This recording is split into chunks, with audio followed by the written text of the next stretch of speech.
যে সমস্যাগুলোর কথা বললেন, এবং কিছু জায়গায় সমস্যা কিছুটা কম, সুযোগ সুবিধাগুলো পৌঁছেছে বা যথেষ্ট বলতে নেওয়া হয়েছে।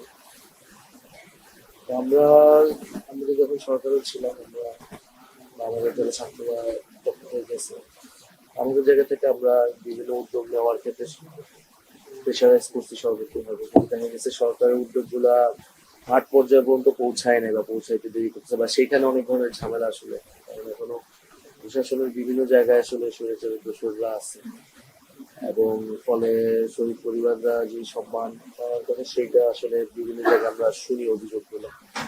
আর আমরা আসলে আপনাদের কাছে কোনো দল হিসেবে আসি নাই, আমরা আসছি, আমরা অভ্যুত্থানে ছিলাম, আপনাদের পরিবারের সদস্যরা আমাদের আহ্বানে আসছেন, তো আমরা সেই জায়গা থেকে একটি পরিবার মনে করি, দল মতের উঠে আসে।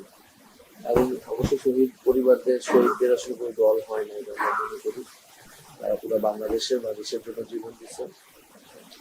আর আমরা আমাদের পার্টির পক্ষ থেকে আমরা সব জায়গায় যাচ্ছি এবং কথাগুলো শুনতেছি। আর আমরা আমাদের নিজেদের পার্টির তরফ থেকে একটা গণঅভ্যুত্থান সেল, শহীদ এবং আহত কল্যাণ সেল আমরা করছি। সেটার সেটার আন্ডারে আমরা আমাদের জায়গা থেকে সর্বোচ্চ চেষ্টা করতেছি। যেখানে যেতেছি আমরা সবার নাম্বার গুলো নিতেছি, কিন্তু আছে এটার স্থানীয় একজন সংগঠককে ঠিক করে এটা পরবর্তীতে আমরা আর পলিটিক্যাল যে জিনিসটা ঘোষণাপত্র সনদ, এটা তো আমরা আমাদের ইয়াত সবসময় বলছে, এবং 3 আগস্ট সেটা নিয়ে আমরা বড় প্রোগ্রাম করবো। 5 আগস্টের মধ্যেই সরকার যাতে এটা, সরকারও বলছে যে তারা দিবে সনদ এবং ঘোষণাপত্র, এবং ঘোষণাপত্র অবশ্যই নতুন সংবিধানের থাকবে, সংবিধানের ফলে জুলাইয়ের এটা সাংবিধানিক একটা ভিত্তি পাবে। এই জায়গাটা আমরা এটা করতেছি। আর উপদেষ্টা তারা আপনাদেরকে অসম্মান করছে, আমরা জানতাম না, সেটা আমরা কথা বলবো, এটা প্রতিবাদ জানাবো ওনাদেরকে।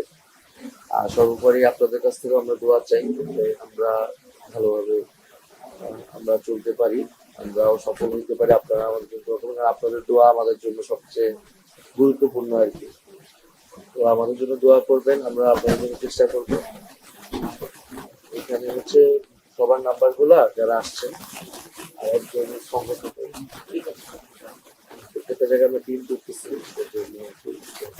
সমস্যা বা এগুলো দেখা হয়। তো আজকে আমরা রাঙামাটি যাবো, ভিতরে প্রোগ্রাম।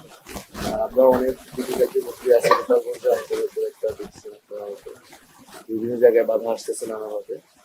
তো আমাদের জন্য দোয়া করবেন যাতে আমরা সত্যি হতে পারি। আজকে আমরা